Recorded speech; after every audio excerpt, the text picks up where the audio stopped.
Nama Om Vishnu Padaya Krishna Preshthaya Bhutale Srimate Bhaktivedanta Swaminiti Namine Namaste Saraswate Deve Gauravani Pracharne Nirvishesha Shanyavadi Paschatade Shatarne. This is a very impressive room, Prabhupada's room here. I think Prabhupada didn't personally come here, is it? No, that place was switched off. He came to Zurich. Yeah, he passed by, but the center was in Geneva at the time. The center was in Geneva. And Prabhupada, he passed through, or he stopped, he did some preaching or any program here? No problem. He stopped, and what did he do here? He was on the way to St. Moritz. Oh, right, yeah. He just stopped in the station, was it? Yeah, something like that. He came through. Anyway, Zurich is purified by Prabhupada having come here. Can I come a little closer, because my voice is not very strong. It used to be strong, but that was a long time ago. Yeah, Prabhupada came here. That's purified Zurich. It's a holy place, and so many books have been distributed. Actually, all over Switzerland, so many books. In Zurich itself, many books have been distributed. As well, yeah, I guess it would have to be, considering so many books have been distributed in this country, and the population is what? It's only 4 million, something like that? 7 million. Yeah. Not much. I just came from Slovenia, which is, I think, about 2 million. All these little countries, they're like. And living in India, it's like, they're let me see, there are 6 cities in India with a population more than Switzerland.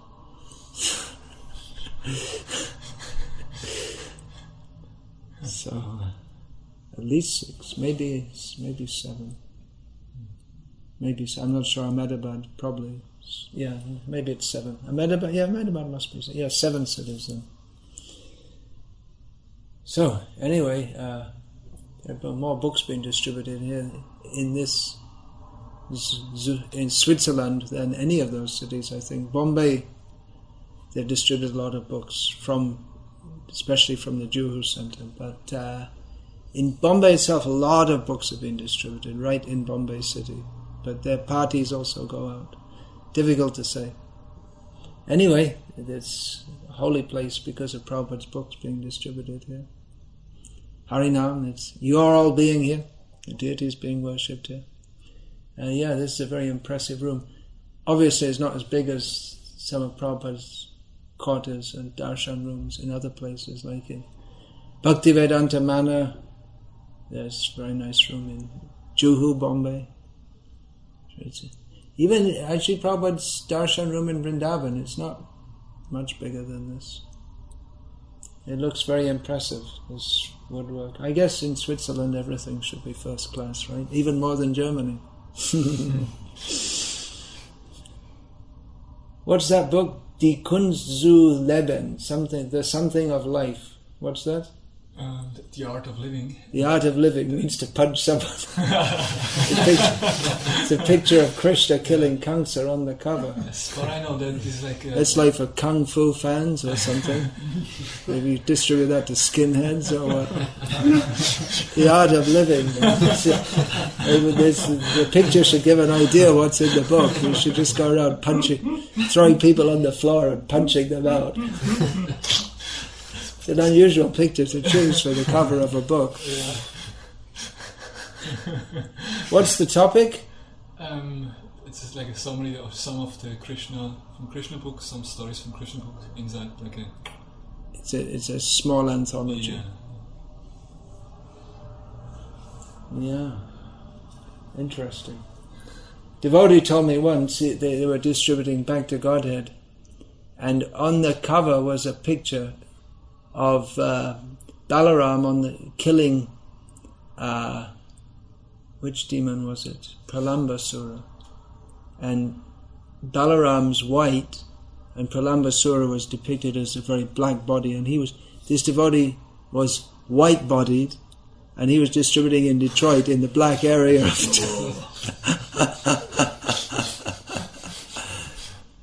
have to be careful which kind of covers you choose for the books. Anyway, I'm sure, like the skinheads will like it. Football fans. You don't have any football hooligans in Switzerland, do you? Too civilized for that. In Germany, I think they have them. I remember I was in Germany once, there was a bunch of football hooligans. Anyway, my country, I think, England, that's the homeland of football hooliganism, isn't it? Krishna, Krishna. Difficult to distribute books to football fans, isn't it? You ever tried distributing books to football fans? You ever tried that? They're usually not the best candidates. Actually, some years ago, I was on Janmashtami, just this time. I was in Helsinki. We went out on Harinam, and there was a whole gang of football fans from Northern Ireland. That there was some international match, Finland versus Northern Ireland. But they were very favourable to us. They saw us just singing Hare Krishna with us, and actually some of them spoke to me. They like us very much, actually, somehow or other. So you never know. Even the football fans can become devotees. So what are we supposed to be talking about? Brahmacharya. Oh, one thing. This yantra. What kind of yantra is that? Any idea?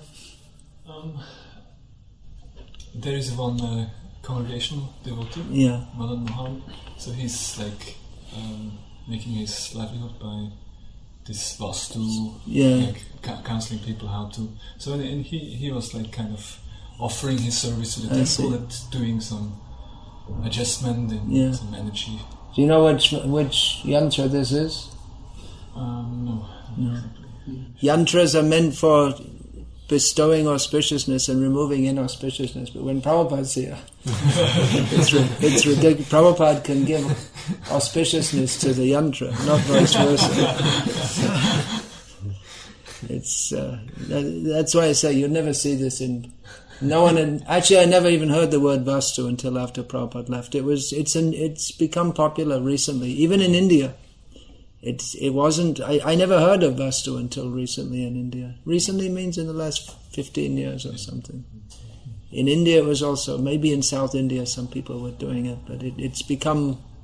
I think maybe it's because it's come from the West, feng shui, and I don't know exactly, but definitely Prabhupada, he wasn't promoting these things. I mean, I'm not saying that you can't have it. It is something. It's like Ayurveda and astrology. It's there in the Vedic culture, but it's not really our thing. It's not the thing that, it's the International Society for promoting knocking out windows and putting them somewhere else. So that's what they do in India. The Vastu guy comes and he says, you have to knock this window out and move it there, and then they spend 20,000 rupees, and it doesn't make any difference except that someone got 20,000 rupees and the Vastu man got something also. So you chant Hare Krishna, all auspiciousness will be there. Although temples, or houses, when they're built, they're traditionally built in consideration of all these things. So it can be utilized also.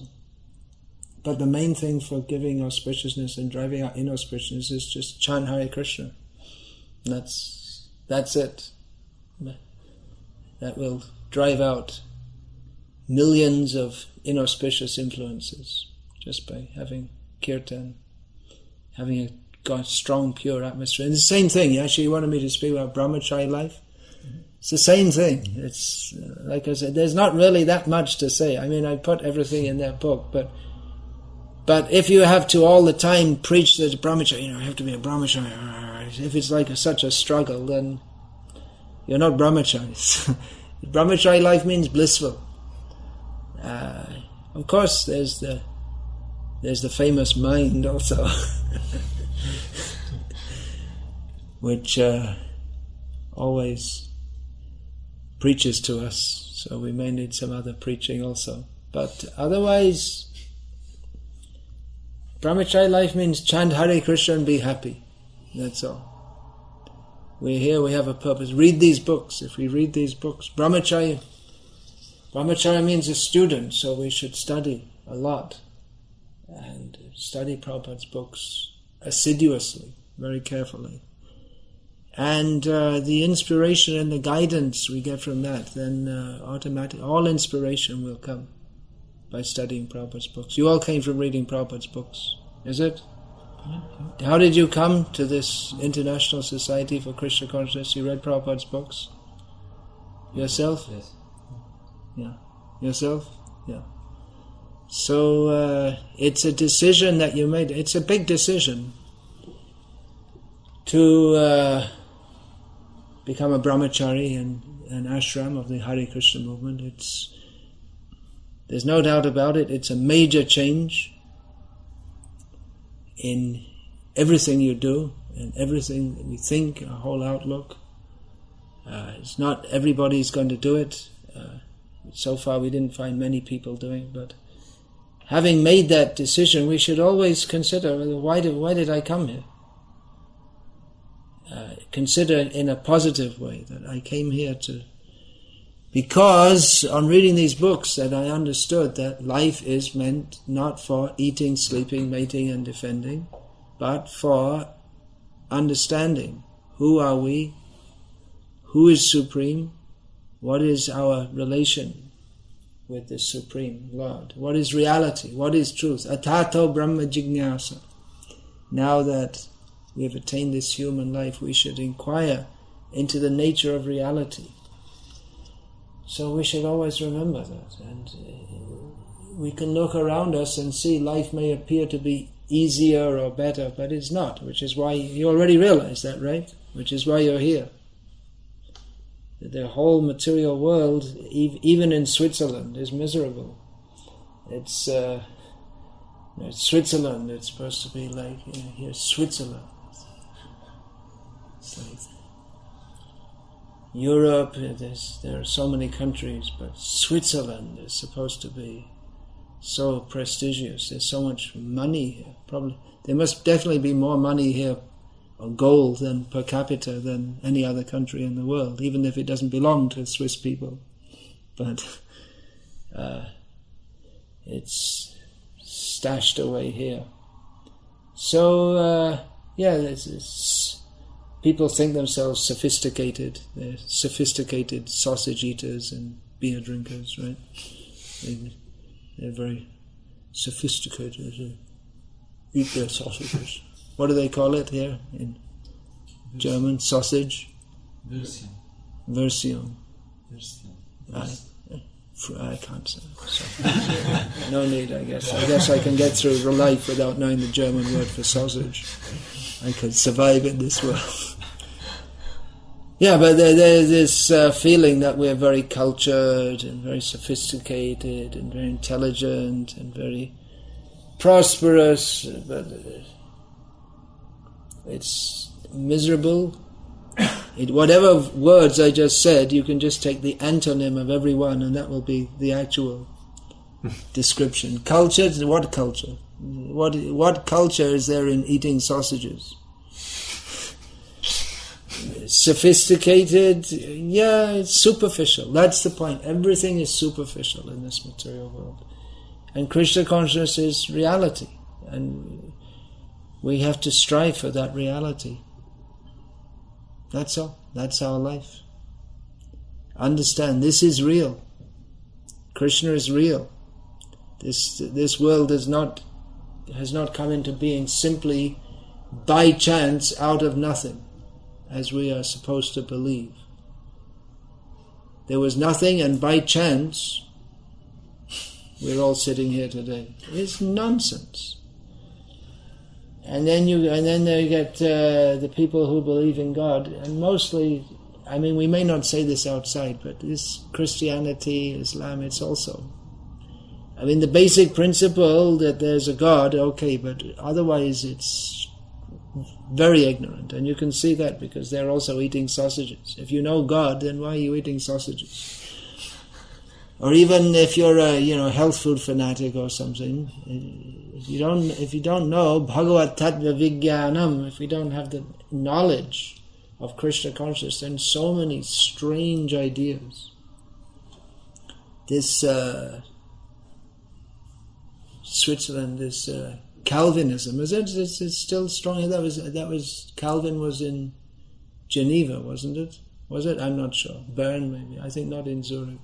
You don't know the history of Switzerland, the religious history? No, it was Geneva, wasn't it? That Calvin was there. So hardcore Protestant, anti-Pope, but pro-Pope or anti-Pope. They have no spiritual knowledge. Even people who believe in God, they don't know. They don't know, and mostly they don't want to know. It's just that He's there and He blesses us, and that's all. That's about as far as it goes. So this is the first time in the history of this day of this cycle, this Kali Yuga, that real knowledge is being given. These books are any line we can open anywhere. For him who has conquered the mind is the best of friends, but for one who has failed to do so, his mind will remain the greatest enemy. Wherever we open Prabhupada's books, we'll find in there knowledge. It's not only superior to anything that we'll find in the whole of the Western culture, civilization, literature, but they never even imagined such things. They don't even have any concept. The mind is your friend or your enemy. They think they are the mind.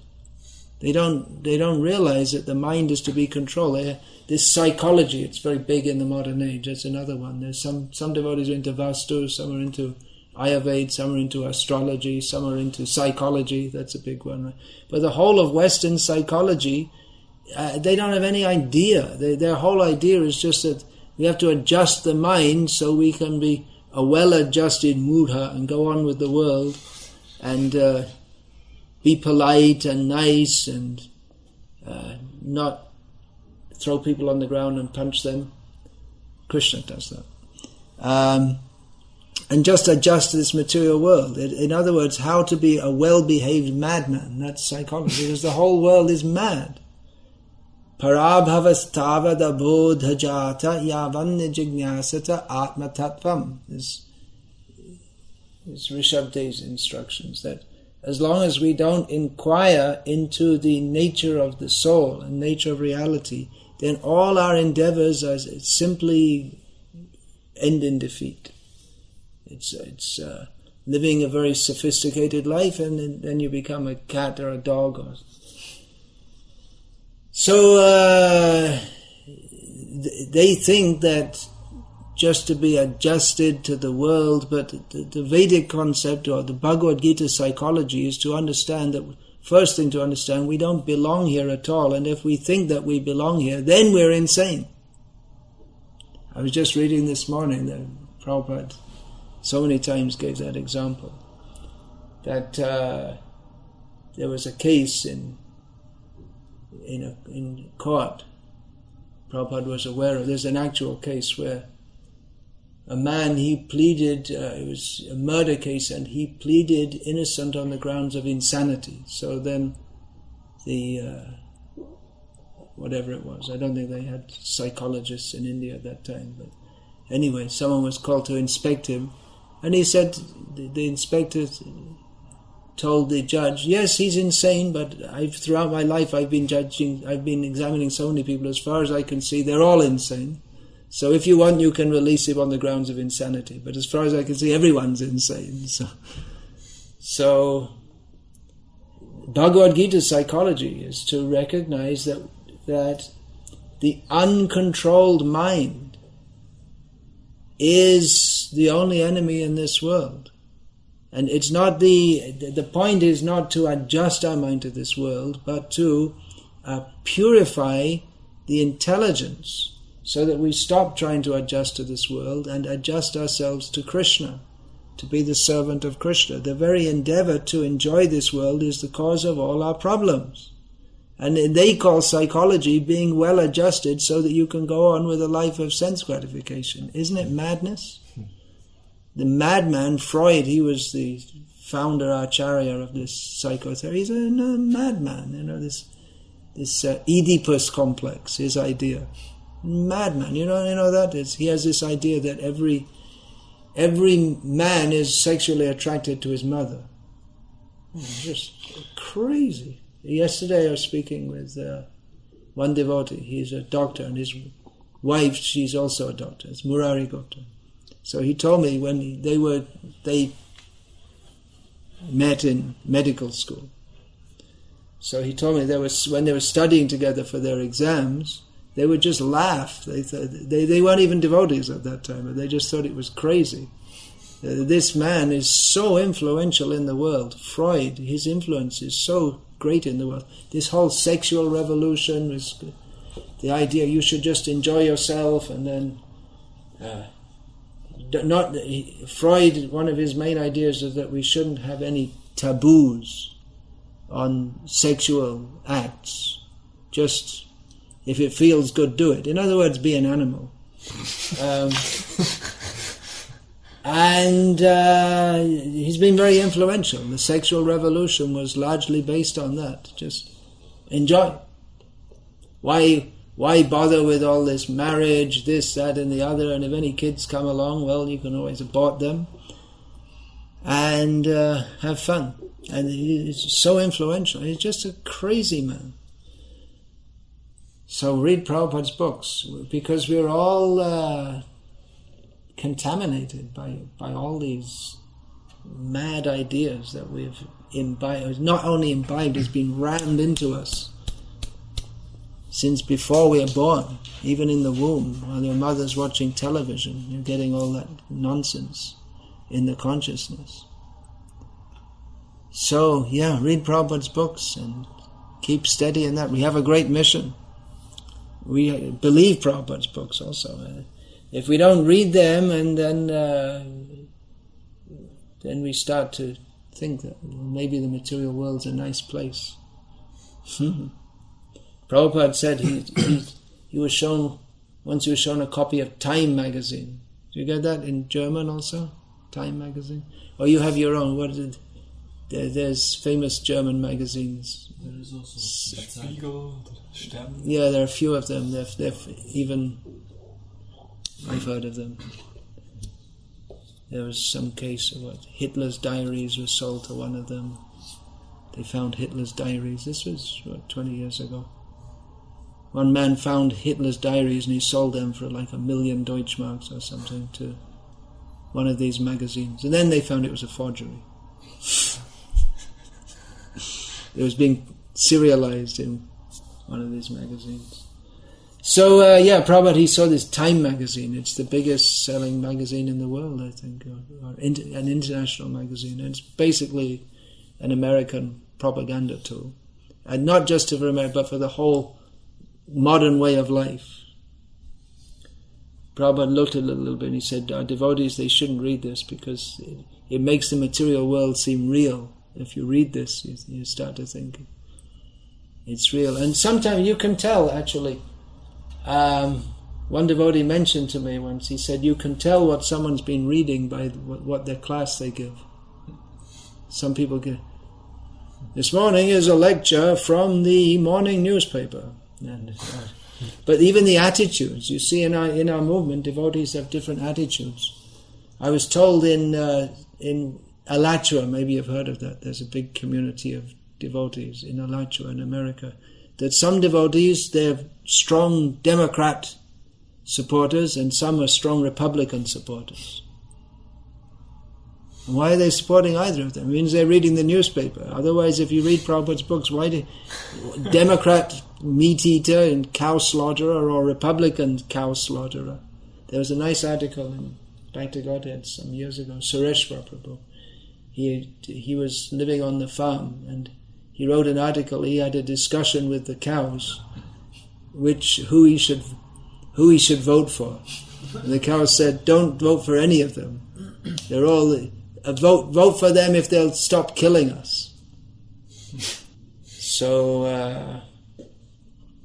I sent him that article actually, just before the last election or 2 elections ago. I sent him that article as a reminder, and he said, "Oh, I was going to vote. Good thing you reminded me." Not to, because in one purport, Prabhupada writes that devotees, they should not vote for people unless they're going to stop cow slaughter. They should not vote for cow slaughterers. It's right there in Prabhupada's books.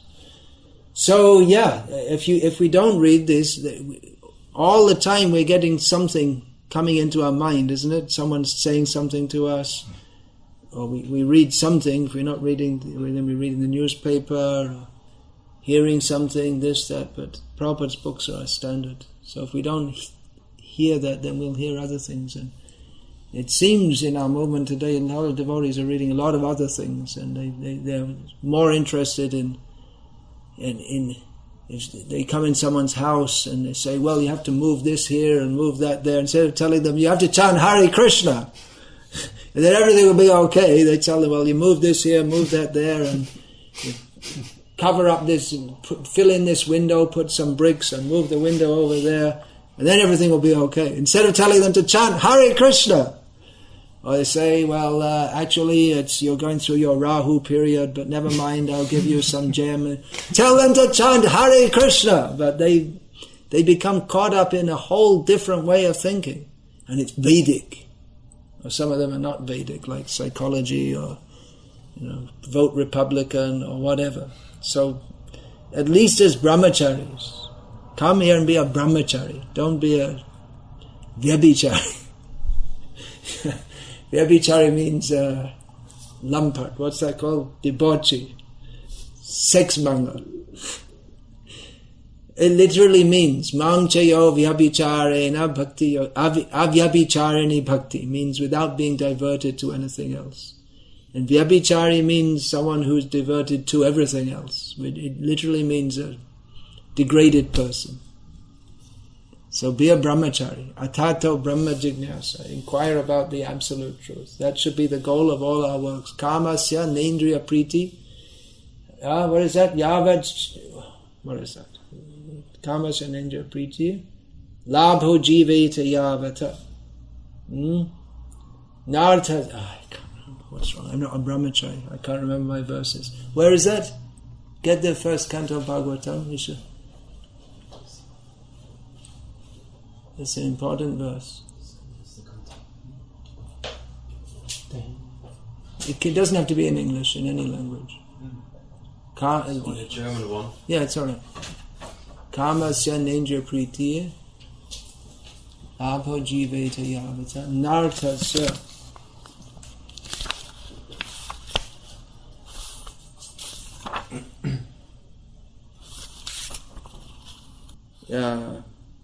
Labho jiva, is the important point. It's all important.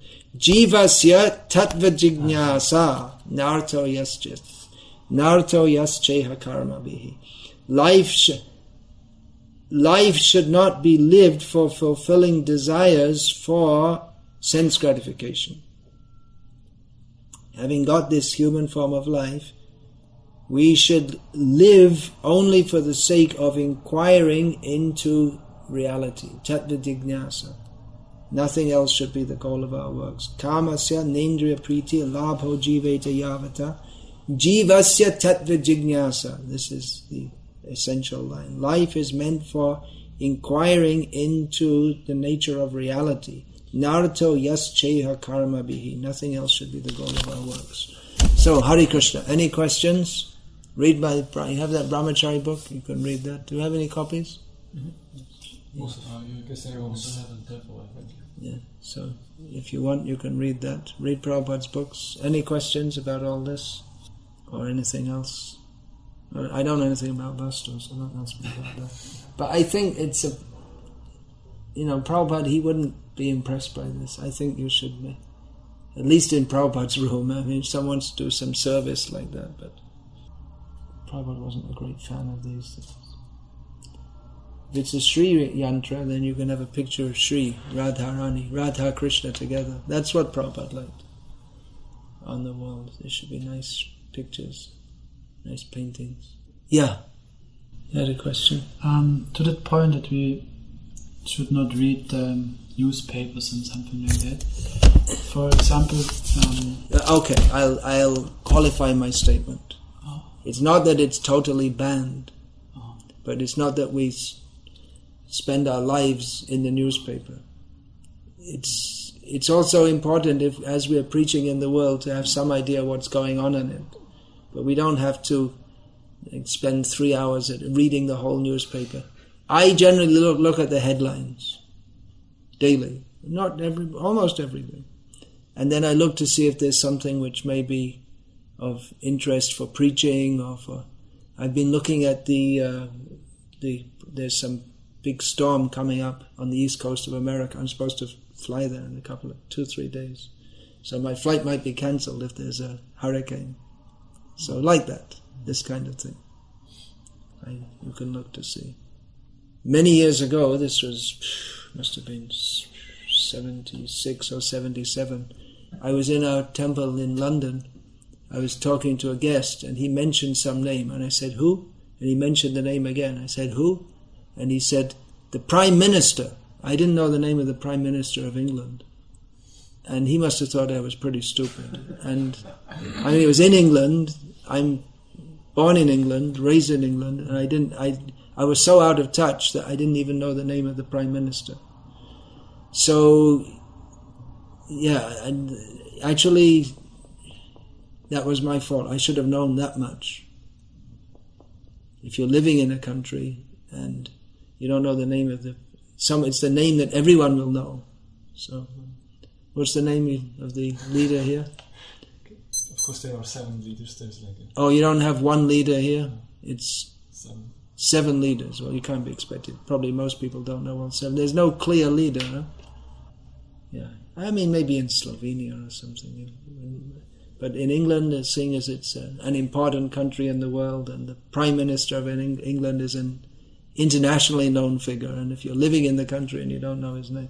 So that's just an example. We shouldn't be so out of touch with the world that we don't know even some basic things that are going on in it.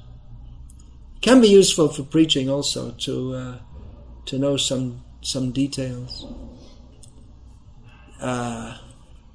It depends who you're preaching among. I mean, apart from world news, which is always changing, there's in India we meet a lot of people who are really enamored by science. So if you have some kind of background knowledge of science, that could be. I find it's useful. I mean, I don't know very much, but I can speak with people in such a way that they think I know more than I do. Like that. Just like they think science is all definitive, but then we can tell them, well, by definition, for the last 90 years or so, that you have Heisenberg's uncertainty principle and quantum physics, it's all based on uncertainty and non-definitiveness. And for instance, just a small thing like that. So, does that answer I preempted your question. But the basis of our study has to be Prabhupada's books. And if we're fixed in that, then according to our capacity and according to our need for preaching, we can study so many other things. I mean, Suhotra Swami, he was like a walking encyclopedia of practically everything that went on in the world, and all kinds of ancient and modern, especially philosophy. He was very well learned in so many things, but at the same time he was very much fixed in Prabhupada's understanding, the Vedic understanding. But like I say, according to capacity and need, not everyone has his capacity. Yeah, anything else? Yeah. Right, in the beginning you mentioned that Zurich was a very big place in the past. A lot of preaching was going on, book distribution. Yeah. So, as you can see, we're a new generation. We're not Jai. senior devotees. Jai. May I ask you for some inspiration to re-establish a strong Brahmacari ashram? Well, it's very inspiring to see all of you here right now. I'm inspired. It's not so common in Europe to have any brahmacharis. In fact, in some places it's like almost not wanted. So good, stay brahmachari, build it up. Good. So you go out on Harinam regularly, is it? Distribute books.